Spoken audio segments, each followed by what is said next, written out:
বাংলাদেশে ৫ বার আজান হয়। এই আজানের মাধ্যমে আসলে ডায়াবেটিস রোগীরা একটা ভালো জিনিস করতে পারেন। সেটি হলো যে এই যে ৫ বার যে নামাজ পড়া, এটিকে একটি ডায়াবেটিস রোগীর জন্য যে কত উপকার সেটি হচ্ছে যে আপনি বেশিক্ষণ ঘুমাতে পারছেন না। যদি কেউ ৫ ওয়াক্ত নামাজ পড়ে তাকে একটা নির্দিষ্ট সময় উঠতেই হবে, যদি তিনি কাজা না করেন। তো মানুষের ডিসিপ্লিন বলেন এবং মানুষের যে জীবনযাত্রা সেটাকে নিয়ন্ত্রণ করার ক্ষেত্রে এই নামাজের গুরুত্ব অপরিসীম। কিভাবে আমি আপনাকে বলি, বেশি যদি কেউ ঘুমায় তাহলে শরীর অসুস্থ হবে, কেউ যদি কম ঘুমায় তাহলে শরীর অসুস্থ হবে। যে মানুষটি জানে যে আমাকে ফজরের আজান দেওয়ার সাথে সাথে নামাজ পড়তে হবে, সে কিন্তু ১১টার মধ্যেই ঘুমিয়ে পড়বে।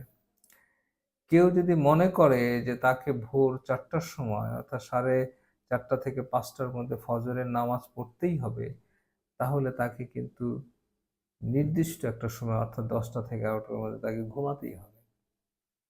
যদি সে সুস্থ স্বাভাবিকভাবে ঘুম থেকে উঠতে চায়। একইভাবে ফজরের নামাজের পরে রয়েছে জোহরের নামাজ এবং এর মধ্যে সে যদি মনোটোনাস একটা কাজ করতে থাকে চেয়ারে বসে ঘন্টার পর ঘন্টা, তাহলে অসুস্থ হবে। একটা ব্রেক, নামাজটা একটা ব্রেক।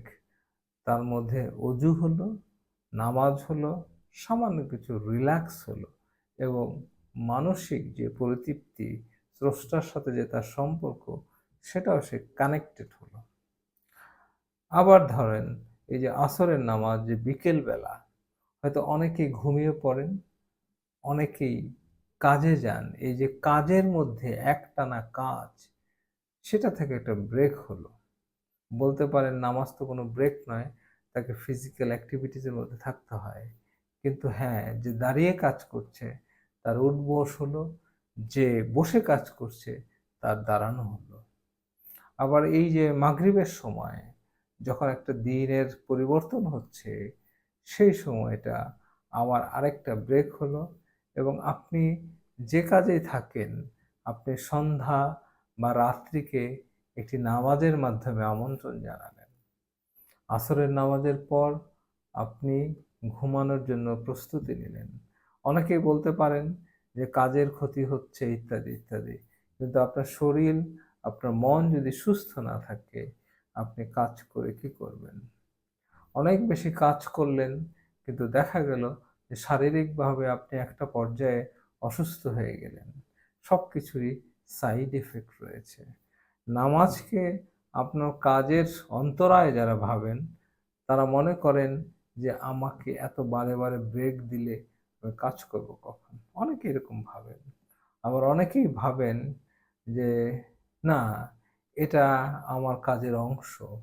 যাই হোক, সব ধর্মেই কিন্তু এরকম উপাসনার ব্যবস্থা রয়েছে।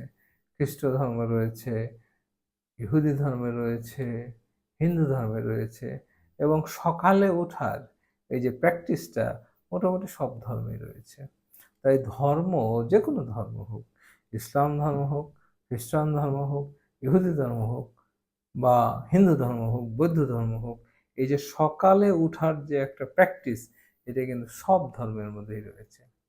আমি আশ্চর্য হই যে একজন মুসলিম যেরকম সকালে উঠেন, নামাজ পড়েন, ঠিক একইভাবে একজন হিন্দু তিনি সকালে উঠেন, তিনি কীর্তন করেন, তিনি পূজা দেন। আমরা দেখেছি যে আমাদের হিন্দু সম্প্রদায়ের যারা বয়স্ক মহিলা, নারী রয়েছেন, তারা খুব সকালে উঠে তারা পুকুরে যান, স্নান করেন, তারা বিভিন্ন ধরনের অ্যাক্টিভিটিস করেন এবং যারা ঋষি তারাও কিন্তু এই কাজটা করেন। আমি সব ধর্মেই এই জিনিসটা লক্ষ্য করেছি। তার মানে ধর্ম আপনার সুস্থতার জন্য কিছু সিস্টেম দিয়ে দিয়েছে। যেহেতু প্রতিটি ধর্ম প্রায় ১৫০০ বছর, ২০০০ বছর পুরনো, অবশ্য শিখ ধর্ম খুব বেশি পুরনো নয়, ৬০০-৭০০ বছরের পুরনো। এত ধর্মগুলো এত পুরনো, কিন্তু পদ্ধতিগুলা সুন্দর। প্রতিটি ধর্মের মধ্যে যে পালন এবং লালন করার যে প্রথাগুলো রয়েছে, সেগুলোকে অস্বাস্থ্যকর বলা যায় না। কিছু, কিছু কুসংস্কার তো সব ধর্মেই কম বেশি আছে, বাড়াবাড়ি রয়েছে। সেগুলো বাদে যদি সার্বিকভাবে দেখি, ধর্ম পালন করা স্বাস্থ্যসম্মতভাবে জীবনযাত্রার সহায়ক। এবং আপনি দেখবেন যে অনেক গ্রামের মানুষ যারা খুব সাধারণ, সাদাসিধে জীবনযাপন করে, তারাও দীর্ঘ আয়ু হয় এবং যারা অতটা অ্যাংজাইটির মধ্যে থাকে না। ধর্ম মানুষের কোনো কোনো ক্ষেত্রে অ্যাংজাইটি থেকে মানুষকে রক্ষা করে। কারণ সে আত্মসমর্পণ করে উপরওয়ালার কাছে। এতে কি হয়? তার নিজের যে অ্যা ব্যর্থতা, নিজের যে সফলতা, এগুলো সে অতটা নিজে, নিজে মূল্যায়ন করে না। অনেকটা আরেকজনের উপরে ছেড়ে দেয়। যে অনেকে বলেন যে এতে উন্নয়ন ক্ষতিগ্রস্ত হয়, মানুষের বিকাশের ক্ষতিগ্রস্ত হয়।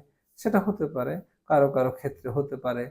যারা অতিরিক্ত ধর্মের প্রতি আকৃষ্ট হয়ে গিয়েছেন, ধর্মকে সবকিছুর উপরে দেখছেন, এমন মানুষ রয়েছে, তারা ক্ষতিগ্রস্ত হতেই পারে।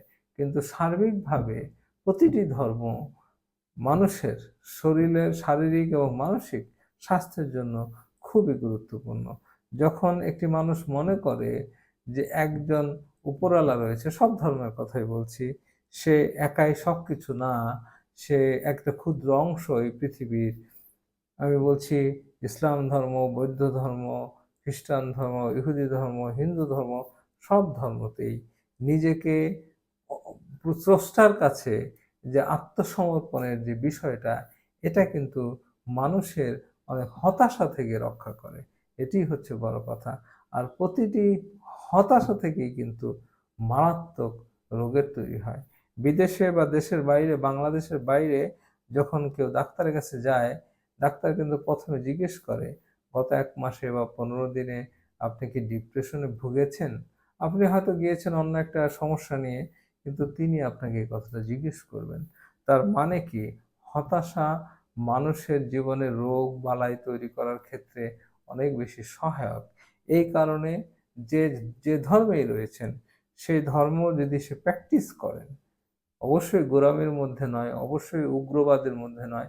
খুব সুন্দর করে যে শান্তিপূর্ণ বিষয়গুলো রয়েছে ধর্মের মধ্যে, এগুলো যদি সে প্র্যাকটিস করেন, অবশ্যই তার শারীরিক, মানসিক স্বাস্থ্য ভালো থাকার কথা।